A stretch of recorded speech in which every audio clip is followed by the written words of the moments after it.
శ్రోతలకు నమస్కారం. ఈ మా ఆనంద జీవితం అను కార్యక్రమంనకు స్వాగతం. ఈరోజు మనకు వాక్యం అందించువారు సహోదరుడు జోసెఫ్ నందిగాల.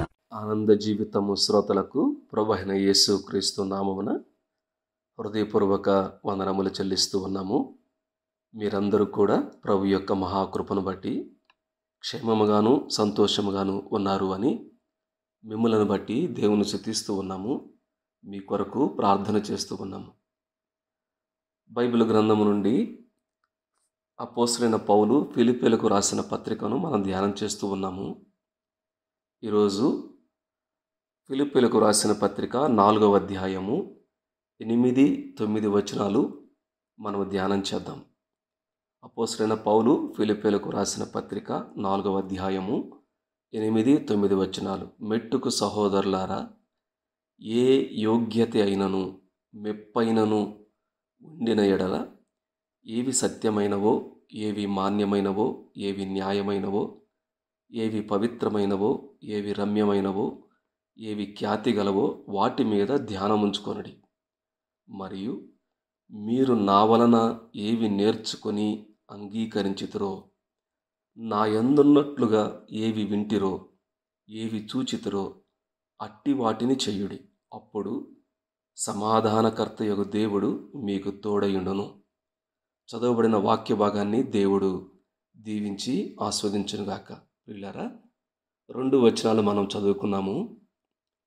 ప్రారంభంలో 8వ వచనంలో మెట్టుకు సహోదరులారా అన్నాడు. మెట్టుకు అంటే చివరకు.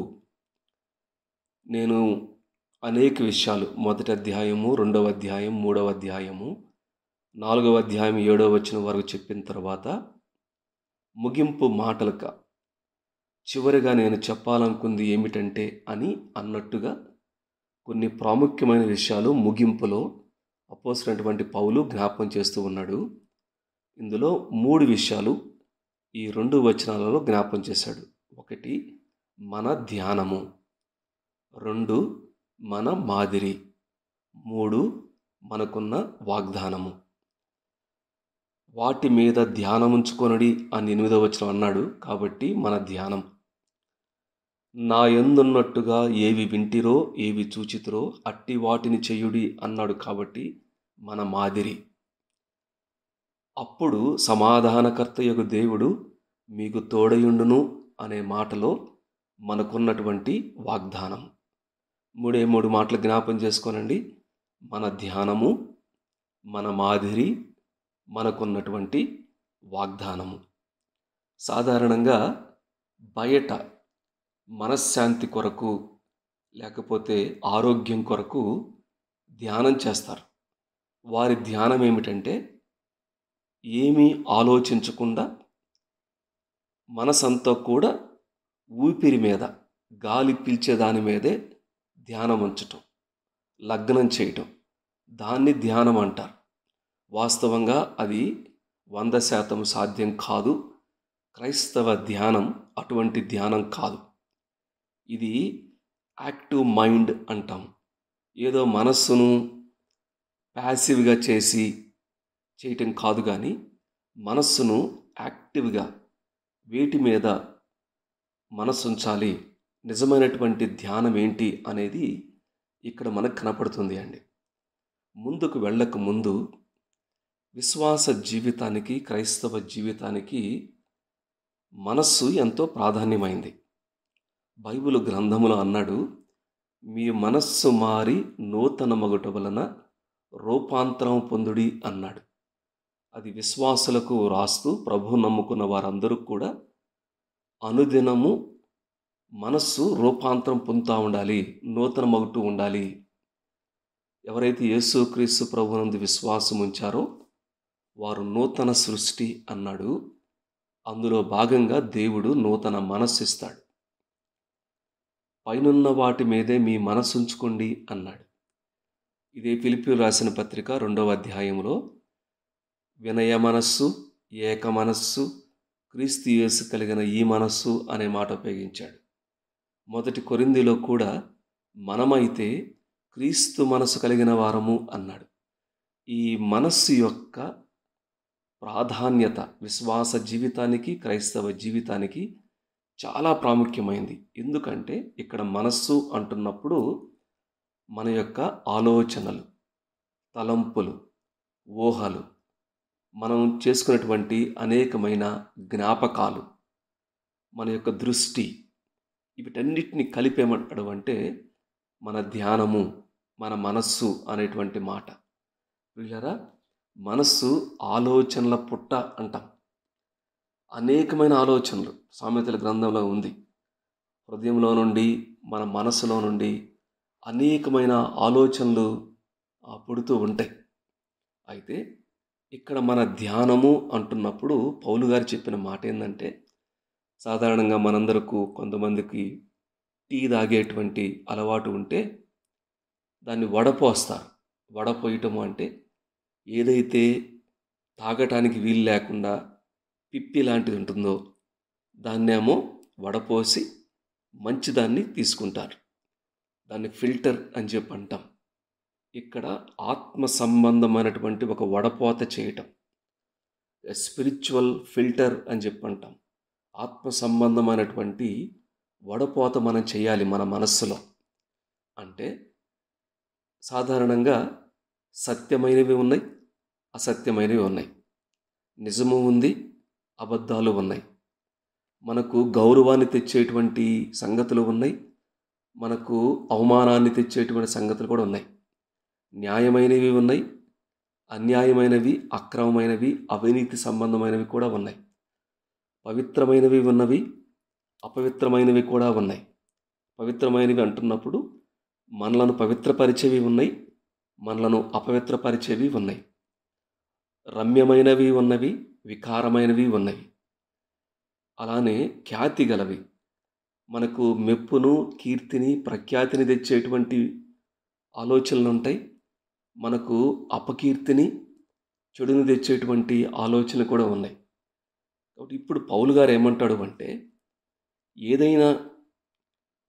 ఏదైనా మెప్పు కానీ, ఏదైనా యోగ్యత కానీ ఏదైనా ఉంది అంటే, ఏదైనా మీరు ఎక్సలెంట్ అని చెప్పంటాం, ఇది ఎక్సలెంట్గా ఉంది, ఇది మెచ్చుకొనదగిలింది అనేది ఏమైనా ఉండాలంటే మీరు కొంత ఫిల్టర్ చేయాలి. మీ వడపోత పట్టాలి. మీ మనస్సులో వేటి మీద ధ్యానం ఉంచుకోవాలి అంటే, వీటి మీద ఏవి సత్యమైనవో, ఏవి గౌరవాన్ని తెస్తావో, ఏవి న్యాయమైనవో, ఏవి పవిత్రమైనవో, ఏవి రమ్యమైనవో, ఏవి ఖ్యాతి గలవో వాటిని గురించి ఆలోచన చేసుకోండి. రైట్ థింకింగ్ అని చెప్పంటాం. సరైనటువంటి ఆలోచన చాలా ప్రాధాన్యమైనది. ఎట్లా పడితే అట్లా, ఏది పడితే అది ఆలోచన చేస్తే అది క్షేమకరం కాదు. అందువల్లే పైన ప్రార్థన చేస్తే దేవుడు మీ తలంపులకు కావలియుడును అనే మాట ఉపయోగించాడు. ఇది స్వతహాగా కలిగేది కాదు. ఇది దేవుని సహాయము ద్వారా మనం ఏం చేయాలి అంటే మన ఆలోచనలను ఫిల్టర్ చేసుకోవాలి.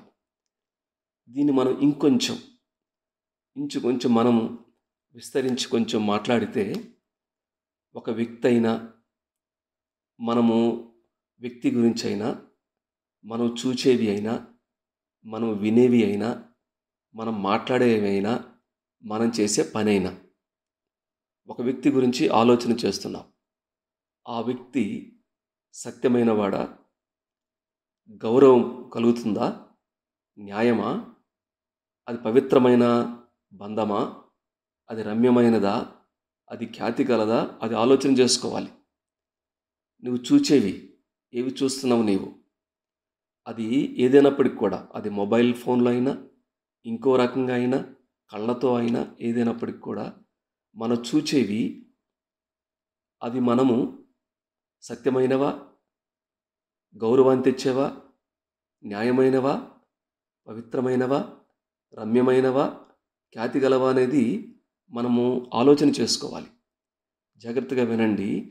మనం దేని గురించి ఎక్కువ ఆలోచన చేస్తామో సాధారణంగా ఆ క్రియలు చేసేటువంటి ఆలోచనతో ప్రారంభమయ్యి అది క్రియారూపకంగా వచ్చేటువంటి అవకాశం ఉంది. ఏవైతే మనం ఎక్కువగా ఆలోచన చేస్తూ ఉంటామో ఆ సంబంధమైనటువంటి క్రియలే మనం చేస్తూ ఉంటాం కాబట్టి ఆలోచనల విషయమై మనం జాగ్రత్త పడితే మన క్రియలు కూడా చక్కని క్రియలు, సత్యమైనవి, గౌరవప్రదమైనవి, న్యాయమైనవి, పవిత్రమైనటువంటి క్రియలు మనం చేస్తాము అని ప్రభు పేరట మనం చేస్తున్నాం. కాబట్టి ఈ విధంగా మన ఆలోచనలో, మన తలంపుల్లో, మన ఊహల్లో, మన జ్ఞాపకాలలో సత్యమైన వాటిని, న్యాయమైన వాటిని, మన గౌరవం తెచ్చేటువంటి వాటిని, మనకు కీర్తి తెచ్చేటువంటి వాటిని మాత్రమే చేయటం, ఆలోచన చేయటం, అది నిజమైనటువంటి ధ్యానం. అందువల్లనే మనస్సులో ఇటువంటి వాటి విషయమై ధ్యానం చేస్తే అది మనకు మేలు, అది మనకు క్షేమకరము అనే అపోస్తలుడైన పౌలు జ్ఞాపం చేస్తున్నాడు. కాబట్టి మన ధ్యానము వీటి మీద ఉండాలి అనేది మనం జ్ఞాపం చేసుకోవాలి. రెండవది ఏమన్నాడు అంటే మన యొక్క మాదిరి అన్నాడు.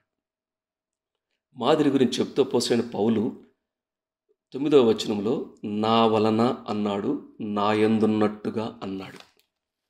నా వలన సత్యాన్ని నేర్చుకున్నారు, నా యందు మీరు ఆచరణ చూశారు.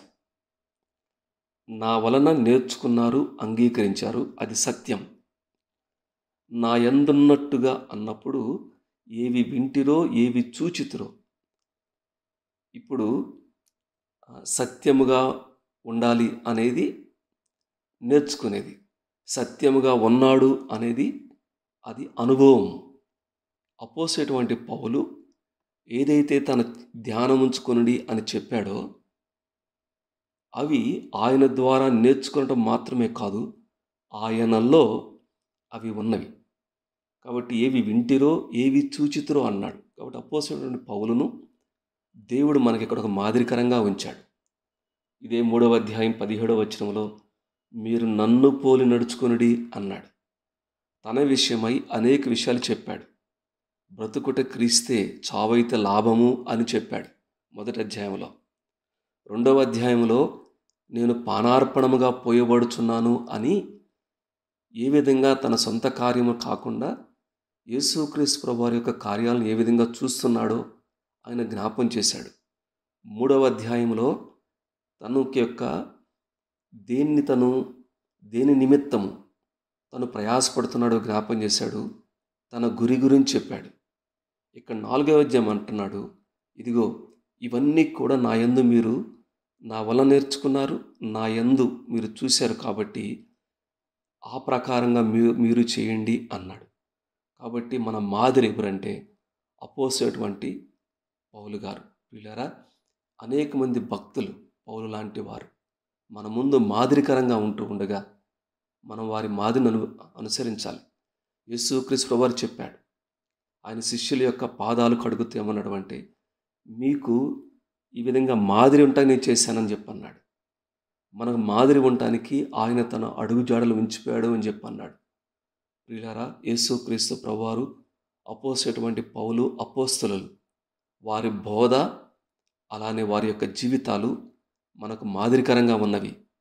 కాబట్టి ఈ సమయంలో వారు అనేకమైనటువంటి అవకాశాలు, ధనం సంపాదించుకోవడానికి, సొంత కార్యాలు చూసుకోవడానికి, పేరు ప్రఖ్యాతులు కోసము, గుర్తింపు కోసం ప్రాకులాడటానికి అనేకమైన అవకాశాలు వారికి ఉన్నప్పటికీ కూడా వారు ఏవి సత్యమైనవో, ఏవి మాన్యమైనవో, ఏవి న్యాయమైనవో, ఏవి పవిత్రమైనవో, ఏవి రమ్యమైనవో, ఖ్యాతి గలవో వాటి అందే ధ్యానం ఉంచుకొని మనకు మాదిరికరంగా ఉన్నారు. కాబట్టి మన వారిని అడుగుజాడలు మనము అనుసరించాలి.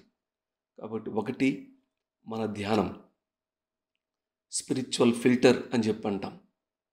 రెండవది మన మాదిరి. మూడవది ఏమన్నాడు అంటే మనకు ఉన్నటువంటి వాగ్దానం.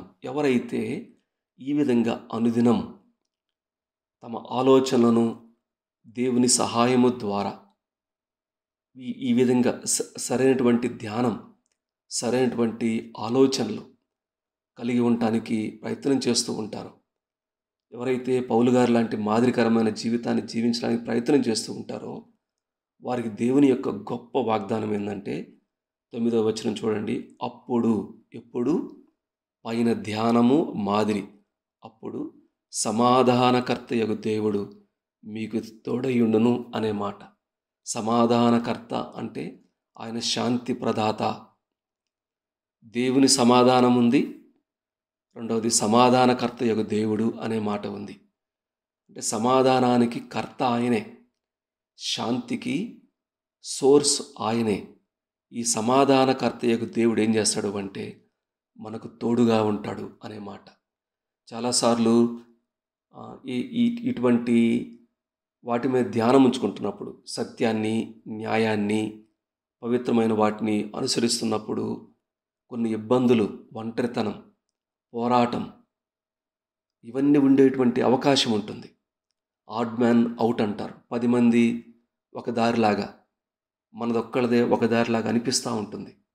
అయితే భయపడాల్సిన పని లేదు, దిగులు పడాల్సిన పని లేదు, విచారపడాల్సిన పని లేదు. ఎందుకంటే సమాధానకర్త యొక్క దేవుడు మీకు తోడై ఉంటాడు అనే మాట. దేవుడు మనతో పాటు ఉంటాడు. ఈ సమాధానకర్త యొక్క దేవుడు తోడుగా ఉండి ఏమి చేస్తాడో హెబ్రీయులకు రాసిన పత్రిక 13వ అధ్యాయము 20-21 వచనాలు ఈ విధంగా రాయబడి ఉంది. మృతుల్లో నుండి లేపిన సమాధానకర్త యొక్క దేవుడు యేసుక్రీస్తు ద్వారా తన దృష్టికి అనుకూలమైన దానిని మనలో జరిగించుచు ప్రతి మంచి విషయంలోనూ తన చిత్త ప్రకారము చేయుటకు మిమ్మును సిద్ధపరచునుగాక. దేవుడు తోడుగా ఉండి ధైర్యాన్ని, బలాన్ని, శక్తిని ఇవ్వటం మాత్రమే కాక, తన శాంతిని మనకి ఇవ్వటం మాత్రమే కాకుండా ఇంకేం చేస్తాడు ఇక్కడ రాయబడి ఉంది. తన దృష్టికి అనుకూలమైన దానిని చేస్తాడు. ప్రతి మంచి విషయంలో ఆయన చిత్త ప్రకారం చేయటానికి మనల్ని సిద్ధపరుస్తాడు అని చక్కని వాగ్దానం ఇక్కడ మనకు రాయబడి ఉంది. వీళ్ళరా ఇక్కడ పైన కూడా దేవుని సమాధానము మీ హృదయములకును మీ తలంపులకును కావలియుండును అనే మాట ఉపయోగించాడు. జ్ఞానమునకు మించిన దేవుని సమాధానం ఉంది. అలానే సమాధానకర్త యొక్క దేవుని తోడు మనకి ఎల్లకాలము ఉంటుంది. కాబట్టి ఈ సమయంలో మనము వేటి మీద ధ్యానం ఉంచుతాం, ఆలోచన చేసుకుందాం. ఒక వ్యక్తి గురించి అయినా, ఏదైనా చూసేదైనా, వినేదైనా, మనం మాట్లాడేదైనా మన ధ్యానం ఎట్లా ఉంది? వేటి మీద మనం దృష్టి ఉంచుతున్నాం? పైనున్న వాటి మీద, లేకపోతే భూలోక సంబంధమైన వాటి మీద? అపవిత్రపరిచేవా, పవిత్రపరిచేవా? ఆలోచన చేసుకుందాం. మన ధ్యానాన్ని మనము సరిచేసుకుందాం. మన ఆలోచనలను మనం సరిచేసుకుందాం. రెండవది, పౌలు గారి యొక్క మాదిరిని మనం ధ్యానం చేద్దాం. తద్వారా దేవుడిచ్చేటువంటి గొప్ప వాగ్దానము, ఆయన తోడు, ఇమ్మానుయేలు దేవుడు మనకు తోడుగా ఉంటాడు. ముగించేటప్పుడు ఇంకా ఎవరైనా సరే యేసుక్రీస్తు ప్రభువునందు విశ్వాసం ఉంచకపోతే, మొట్టమొదట యేసుక్రీస్తు ప్రభువునందు విశ్వాసం ఉంచండి. ఆయన నీ పాపములు క్షమించి నిన్ను తన బిడ్డగా చేసుకుంటాడు. ఆయన నీకు తన చక్కని నూతన మనస్సు, నూతన సృష్టిగా నిన్ను చేస్తాడు. ప్రభువుని అంగీకరించిన వారు చక్కని ధ్యానం కలిగి, చక్కని మాదిరి కలిగి, ప్రభు యొక్క వాగ్దానంతో జీవించడానికి పరిశుద్ధాత్మ దేవుడు మనకు సహాయం చేయనుగాక. దేవుడి వాక్య భాగాన్ని దీవించి ఆస్వాదించునుగాక. ఈ కార్యక్రమమును గూర్చి మీ సలహాలు మరియు మీ ప్రార్థనా అవసరతల కొరకు మమ్మను సంప్రదించవలసిన మా ఫోన్ నంబర్ 9480585039 మరియు ఈమెయిల్ ఐడి info@fibaonline.org. మా ఫోన్ నంబర్ మరొకసారి 9480585039.